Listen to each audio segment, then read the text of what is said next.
आणि मी यानंतर आमचे परममित्र रामेश्वरजी चांबले सर, सुपेरियर्स प्रोफेशनल अकॅडमीचे डायरेक्टर, यांना मी विनंती करतो की त्यांनीही थोडक्यात तुम्हाला म्हणजे त्यांचाही परिचय देतो. ते पण हे सगळे एकाच गावचे आहेत इथं बसलेले, ठीक आहे, काही सोडल्या तर म्हणजे, पण त्यांचे रिलेटिव्ह त्या गावामध्ये आहेत, अलक्षामध्ये, म्हणजे खऱ्या अर्थाने हे सगळे ते एकाच गावचे आहेत. सरांचा इथं शिवाजी चौक म्हणजे मित्रनगर मध्ये जे आहे तो म्हणजे क्लासेस आहेत.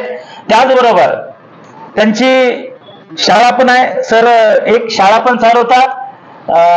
सॉरी, मला फक्त त्या शाळेचं नाव आहे ना, केदारनाथ.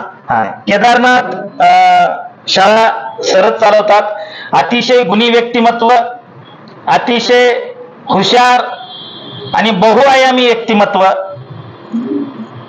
त्यांचाही या कोरोनाच्या काळामध्ये कोरोनानं अंत पाहिला, पण त्या कोरोनाला देखील हरवून ते समर्थपणे उभा टाकले आणि क्लासच्या सगळ्या विद्यार्थ्यांना, त्यांच्या फील्डमधल्या विद्यार्थ्यांना त्यांनी न्याय देण्याचं काम केलेलं आहे.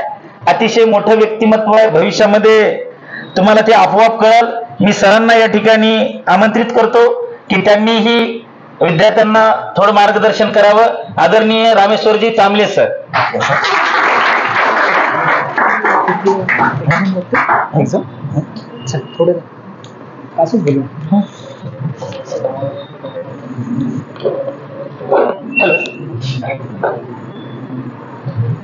मी थोडस हिंदीमध्ये बोललो तर चालेल.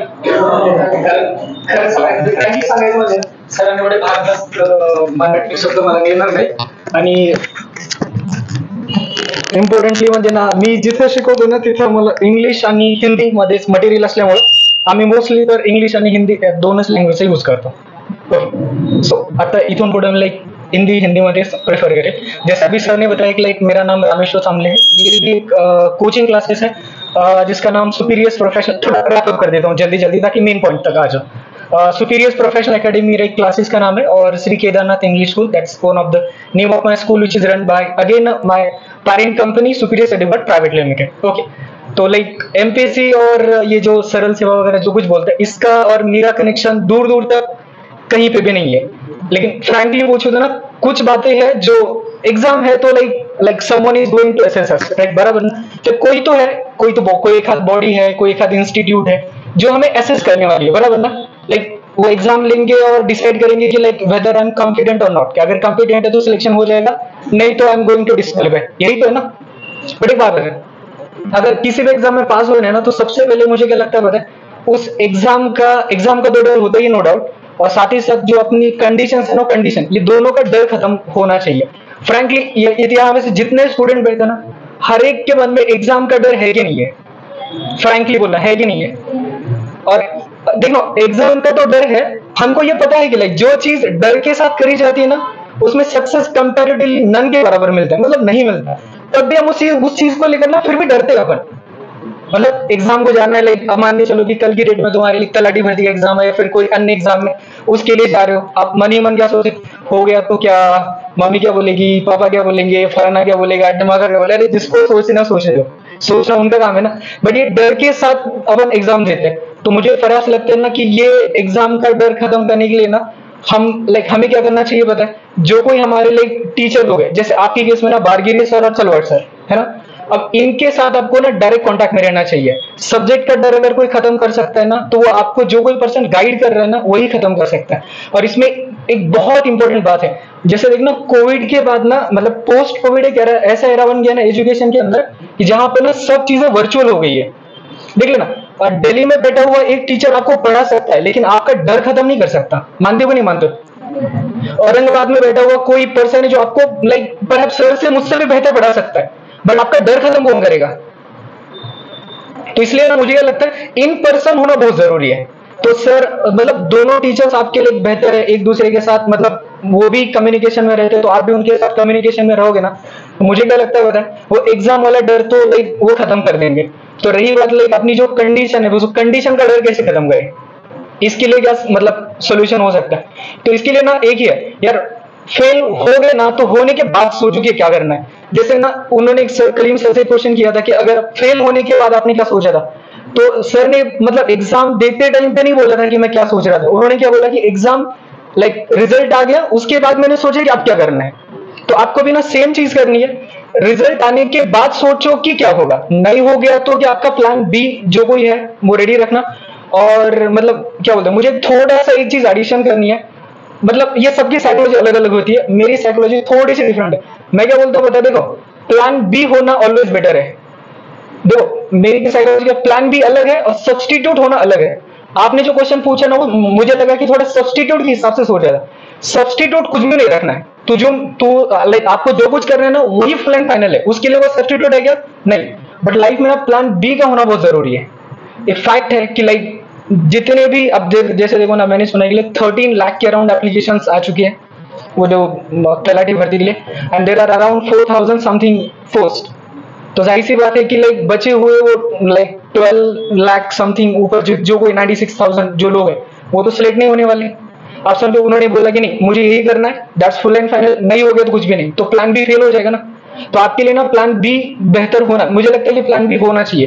तो लाइक फिर ये कॉम्पिटेटिव एग्जाम में अपन प्लान बी कैसे वर्कआउट कर सकते हैं, तो मुझे क्या लगता है अब इंग्लिश ऐसा है कि तलाटी के लिए अलग इंग्लिश है या फिर कोई एक्स पोस्ट के लिए अलग है, वाई पोस्ट के लिए अलग है, ऐसा है क्या, नहीं ना, इंग्लिश सबके लिए क्या है, कॉमन है। तो प्लान बी में मैं क्या डेवलप कर सकता हूँ बताए, आप सोचो एक सिंपल एक एग्जांपल देता हूँ। एमपीएससी का इंग्लिश का जो लेवल है वो अलग है, बराबर ना। और अब आई डोंट नो ये तलाटी भर्ती का एग्जाम कौन लेता है, टीसीएस, राइट। टीसीएस का भी रिक्वायरमेंट क्या है, अलग है। आईबीपीएस का रिक्वायरमेंट भी क्या है, अलग है। देखो आपको क्या करना है, same subject with plan A B C पढ़ना है। समझो मेरा प्लान क्या है, लेट्स सपोज मुझे करना है एमपीएससी, तो मैंने पहले इंग्लिश किसके हिसाब से पढ़ा, एमपीएससी के हिसाब से पढ़ा। लेट्स सपोज भैया अगर मुझे उसमें सक्सेस नहीं मिली तो सेम नॉलेज में कहां पे यूटिलाइज कर सकता हूं, आईबीपीएस में। वहां पे नहीं हुआ तो कहां पे यूटिलाइज कर सकता हूं, टीसीएस में। ये वर्कआउट करेगा कि नहीं करेगा, नहीं ऐसे ऐसे मुंडी मत हिला देना, मुंडी हिलेगी तो मुंडी कट जाएगी बोलते ना ऐसे, बट सच में वर्कआउट करेगा कि नहीं करेगा। और एक बात जो बहुत इंपॉर्टेंट है मुझे लगता है कॉम्पिटिटिव एग्जाम में ना, डेटा एनालिसिस, जीएस वाला पेपर ना, जैसे हाल फिलहाल में नगर परिषद रिलेटेड कुछ एक स्टूडेंट मेरे पास आए थे, मैंने देखा कि उनके जीएस के पेपर में ना 15 से ज्यादा सब्जेक्ट है। मैंने सोचा बाप रे 15 से ज्यादा सब्जेक्ट अगर आपको कोप अप करने हैं तो इट्स नॉट अ जोक ना। तो यहाँ पे आपको क्या करना चाहिए पता है कि डेटा जितना भी डेटा बहुत ज्यादा, आपके एग्जामिनेशन मोस्टली तो कंसेप्ट से ज्यादा डेटाबेस होते हैं ना, वही है ना। अरे भाई कुछ तो बोलो, हाँ ना, हाँ बोलोगे तो मुझे भी कुछ पता चलेगा, नहीं तो ना बोलोगे तो मैं करेक्शन कर लूंगा ना। डेटाबेस होते हैं, तो डेटाबेस वाले सब्जेक्ट्स के अंदर जितने भी डेटाबेस वाले सब्जेक्ट है ना, उसमें ना आप लोग एनालिटिकल स्किल प्लीज अडॉप्ट कर लेना। अगर आप एनालिटिकल स्किल जितने भी अगर अडॉप्ट करोगे ना तो डेटा सॉर्ट आउट करने में बहुत हेल्प हो जाएगी। जैसे अभी आपका मैंने यहाँ पे हम जब बैठे थे मैं देखा कि आपका ये मतलब इंग्लिश में इसको बोलते हैं राइट टू इन्फॉर्मेशन है 2005। तो एक्चुअली ना राइट टू इन्फॉर्मेशन है 2005 है क्या यार, एक एग्जाम्पल के साथ बता देता हूँ। आप कंक्लूजन में अपन क्या बोल सकते हैं कि कोई एक पब्लिक अथॉरिटी है जिसके पास पब्लिक का डेटा है, कि अगर ये पब्लिक का डेटा फिर किसको चाहिए भाई, कोई इंडिविजुअल हो सकता है, कोई इंस्टीट्यूट हो सकती है, कोई थर्ड पार्टी हो सकती है, इसको चाहिए। क्यों चाहिए ये उसका सवाल है, एक्ट में नहीं बोला गया कि तुझे डेटा क्यों चाहिए, इसका वो सवाल है क्या, नहीं है, मांग भी नहीं सकते अपन, मतलब कि क्वेश्चन मार्क के साथ अगर कोई डेटा मांग रहे तो मैं तुझे नहीं दूंगा, ऐसा अथॉरिटीज बोल सकती है क्या, नहीं। तो ये इंफॉर्मेशन देने का काम कौन करेगा, फिर कौन करेगा, दो अथॉरिटीज है, एक नेशनल लेवल पे एक स्टेट लेवल पे, है ना।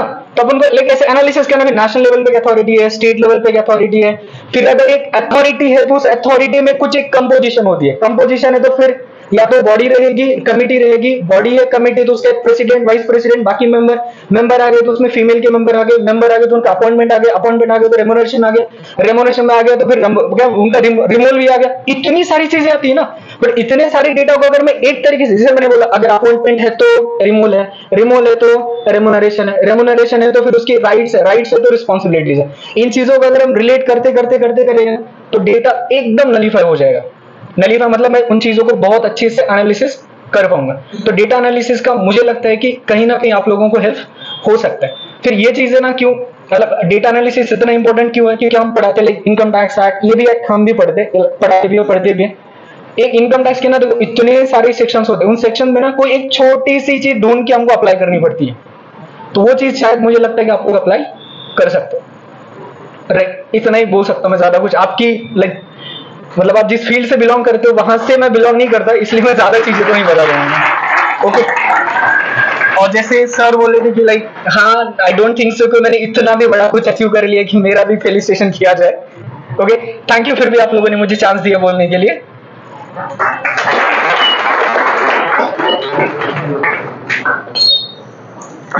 मराठी सुन के